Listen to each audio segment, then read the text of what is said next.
Hi guys, Randall here. For the Aigaion raid, I've managed to create two teams that can clear it at level 100 in Odo without any risk of failure. One of them is a Mono Dark Slash team. We've seen those in a lot of raid, and part of the reason why I'm not making raid guides anymore right now is because I feel like the meta just hasn't caught up to the raid difficulty level. You can just always run Dark Slash, and you're able to clear just about any raid released. But this is one of those teams, and then the other one is a Mono Earth team. So I'll just show you those two clears, how it works, and what are the abilities on off, and hopefully that's going to be useful for you. So first of all, the Dark Team. Dark Team is a Spellblade Black Witch team, very important because she uses Stunning Spell more than anything to deal damage. I did turn off Resist Magic, and then in her main job, I believe she's got just about everything on except for Dark. But yeah, nothing extremely specific right here. We've got Ruin's Turn, very important to set him in the Knight of Ruin sub-job because that's where he gets a 2-hit attack in the form of double attack, and that can be used to deal significant damage. Otherwise, the other abilities are all pretty much fine, but I did turn off Hazard Crusher because of the very high AP cost and the fact that I want him to use cheaper moves, especially since he's going to hit cap without any difficulty. He does have an AP up TMR, same as Dwayne. I find putting it on Dwayne is more important than the others, mainly because Elena starts with high AP. Venera can generate quite a bit with her Blood Pact ability, and so these two are the ones that needed the most. Dwayne can't equip Old West TMR, so he uses Bells, and Ruin's Turn has Old West TMR.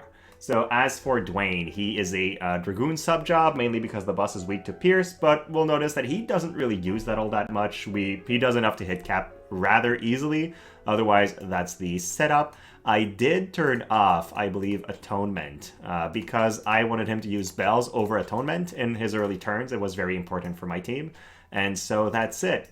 The other abilities are on, except for Dragon Skin as well. Again, I want to prioritize Bells if I do have time to use a buff.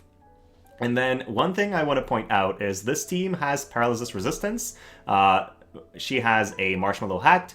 He's got Bells, he's got Bomb Esper, and Bahamut all has Paralyzed Resistance, so that's it. Black Rose Helena is not needed because she's not really targeted by the enemy Aigaion, but if I wanted to, and if I felt like it was necessary, I could replace the Galmia coat with this, give her Paralysis Resistance 20. Now, the boss has 25% chance, so it will not be an immunity, but it's pretty darn close. Or I could go with that piece of gear here for 15, might as well go for 20 at that point. But not necessary for this team. So with that said, let's go in. Oh, I think I forgot to show Venera's setup. So while this is loading, let me just say Venera is in the Assassin sub-job because I did not want her to use double gunner moves, and all her abilities are on. She did not need any specific ability turn off for this to work. So there we go. She uses Shell, generates some AP with that ability. It could have been Blood Pact. It would have been basically the same impact. I just liked the stats that this TMR would give her, and then Shell is a bit more survivability, I guess. So Aigaion goes in, doesn't really do much, and then the damage starts. So Vampiric Cleaver is a great ability, decreases his defense. Then we can start building chains, dealing damage. The Black Rose will sometimes use her Limit Burst. I don't mind the Dark Imperial. It kind of makes us not build a chain for the early turns, but it's not a big deal, to be frank.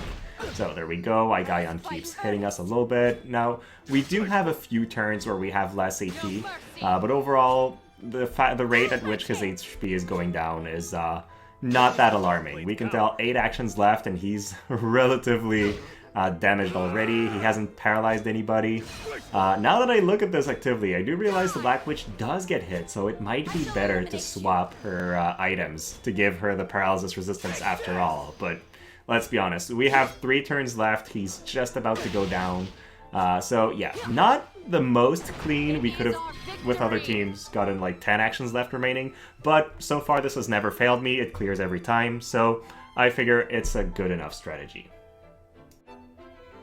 So, going in for the next one, this is my Mono Earth team. It has been clearing much better than the Dark team, and both my teams are able to clear the White Dragon Rare raid without any issue, so I don't need to swap around, which is pretty fun. This one does have a bonus unit, which is good. Now, I'm aware 2 of those units are limited. I know it's not ideal, but it is the Earth squad I was able to put together, so That's what I've got. So we've got Winter Venera. She is a ninja pugilist. I thought she might use the slashing moves from ninja, but actually all she does is her crazy strike attack damage, and it is enough to do massive damage. I did equip a vision card that might be counterintuitive. It gives me acquired AP up though, which is really good, especially for Halloween Fred, because she will not have bells in my team. So I wanted the acquired AP, and then the extra attack is also useful.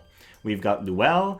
She uses paralysis resistance gear, so the ring I talked about in the previous team comp. And then Rune Knight Subjob, because we ideally want to build some slash chains once in a while, so that gives her access to Stonega Blade. Also, Stonega Blade has some Lightning Eater on it, so it is by far her hardest hitting ability on a guy like Aigaion.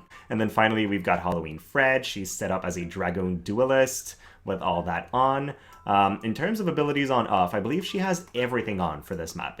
Nothing has really been an issue for me, and so I haven't really changed anything except for Dragon Standard, which was a bit of an issue in Dragon Skin. I would rather have her focus on her duelist buffs. So that was it. Luelle has her entire kit on. It was very much fine. And then for Venera, I had to turn off a single ability, which is Pugilistic Mastery, because otherwise she would use that instead of Bells on her first turn. And Bells is very critical to clearing, because running out of AP against a raid means you lack time. So with that said, let's go in and show you that run. We have an average, depending on whether we get counter reactions or not, it takes between 6 to 5 actions from what I've observed, but let's see what we get in this one run that we record. I especially like when we do get counters because they're multi-hit attacks if Venera counters, and so it starts building a chain during the enemy's turn, which is very fun to see.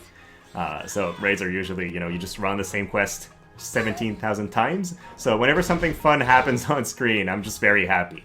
So there we go, we use Razor's Edge. It doesn't really do much, but it starts building a bit of a chain. Then Godly Pummel for 10,000 without any prior setup, and Stonega Blade that immediately hits the cap. So you can tell, these guys hit very hard with the Element Advantage. And there it is, the 2-hit counter, so this is a 3-hit chain already on the bus, which is kind of insane.